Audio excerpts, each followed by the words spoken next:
শনিবারের বিশেষ আমল ও দোয়া জানতে এই অডিওটি শুনুন। এই আমল ও দোয়া আমাদের জীবনে বরকত আনতে সাহায্য করবে ইনশাআল্লাহ। আজকের আমি 4টে গুরুত্বপূর্ণ বিষয় নিয়ে আলোচনা করব।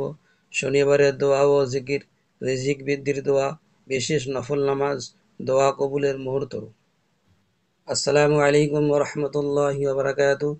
প্রিয় মুসলিম ভাই ও বোনেরা, আমরা জানি সপ্তাহের প্রতিটি দিনই গুরুত্বপূর্ণ, কিন্তু শনিবারে কিছু বিশেষ আমল ও দোয়া রয়েছে যা করলে আমাদের জীবনে বরকত নেমে আসতে পারে। আজকের ভিডিওতে আমরা জানব শনিবারের বিশেষ দোয়া ও আমল, যা হাদিস ও ইসলামিক শিক্ষার আলোকে অত্যন্ত গুরুত্বপূর্ণ। তাহলে দেরি না করে শুরু করি আজকের বরকতময় আমল ও দোয়াগুলো। শনিবারের বিশেষ আমল ও দোয়া। শনিবার দিনটি একটি প্রশান্তির দিন, তাই এদিন সুবহানাল্লাহ, আলহামদুলিল্লাহ, লা ইলাহা ইল্লাল্লাহু আল্লাহু আকবার, সুবহানাল্লাহ, আলহামদুলিল্লাহ, লা ইলাহা ইল্লাল্লাহ, আল্লাহু আকবার বেশি বেশি বলা উচিত। এছাড়া ইস্তেগফার করা অত্যন্ত ফজিলতপূর্ণ। আস্তাগফিরুল্লাহ ওয়া আতুবু ইলাইহি, আস্তাগফিরুল্লাহ ওয়া আতুবু ইলাইহি। আমি আল্লাহর কাছে ক্ষমা চাই এবং তার কাছে তওবা করি। আপনি কি চান আপনার সমস্ত গুনাহ আল্লাহ তাআলা মাফ করে দিক? আস্তাগফিরুল্লাহ, আস্তাগফিরুল্লাহ, আস্তাগফিরুল্লাহ ওয়া আতুবু ইলাইহি, আস্তাগফিরুল্লাহ রাব্বি মিন কুল্লি যামবিন ওয়া আতুবু ইলাইহি।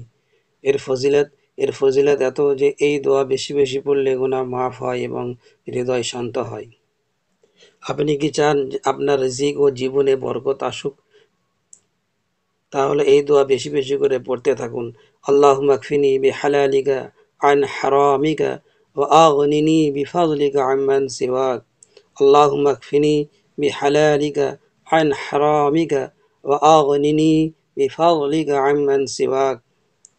হে আল্লাহ, তুমি আমার জন্য হালালকে যথেষ্ট করো এবং হারাম থেকে রক্ষা করো। এই দোয়া বেশি বেশি করে পাঠ করলে আমাদের জীবনে হালাল রিজিক ও বরকত আনতে সাহায্য করবে। যদি কোনো ব্যক্তির ঋণ থেকে থাকে, তো সেই ব্যক্তি যদি এই দোয়াটি আল্লাহুম্মা কফিনি বিহালালিকা আন হারামিকা ওয়া আগনিনি বিফাদলিকা আম্মান সিওয়াক বেশি বেশি করে পাঠ করতে থাকে, আর এশার নামাজের পরে, ফজরের নামাজের আগে, এর মাঝখানে যদি সূরা ওয়াকিয়া পড়ে নেয়, তো আল্লাহ তাআলা তাকে ঋণ থেকে মুক্ত করবেন। হাদিসের মধ্যে এসছে, কোনো ব্যক্তি যদি ঋণ নেয় আর নেওয়ার সময় যদি এই নিয়ত থাকে যে আমি কোনো না কোনো প্রকারে আমি এই ঋণকে শোধ করব, তো আল্লাহর কসম আল্লাহ তাআলা তার এই নিয়তের বরকতে আল্লাহ তাআলা নিজের তরফ থেকে তার ঋণকে আদায় করিয়ে দেন। কোনো না কোনো প্রকারে আল্লাহ তাআলা তার ঋণকে আদায় করিয়েই দেবে ইনশাআল্লাহ। যদি নিয়ত থাকে যে আমি অবশ্যই দিয়ে দেবো হার হালতে, এই নিয়ত থাকার বরকতে আল্লাহ তাআলা তার সুব্যবস্থা করে দেবেন ইনশাআল্লাহ। আপনি কি চান আপনার সারাদিনের সমস্ত কাজ আল্লাহর রহমতে সহজ হয়ে যাবে? তাহলে আজই শনিবারের দিন থেকেই সূরা ইয়াসিন পড়া শুরু করুন, অভ্যাস করুন।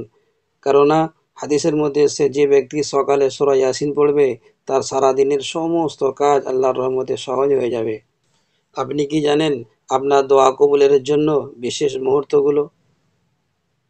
তাহলে জেনে নিন, আসরের পর থেকে মাগরিবের আগে পর্যন্ত সময় দোয়ার জন্য খুবই গুরুত্বপূর্ণ। এ সময় আল্লাহর কাছে নিজের চাওয়া পাওয়া ব্যক্ত করা উচিত। প্রিয় দর্শক, আজ আমরা জানলাম শনিবারের গুরুত্বপূর্ণ আমল ও দোয়া।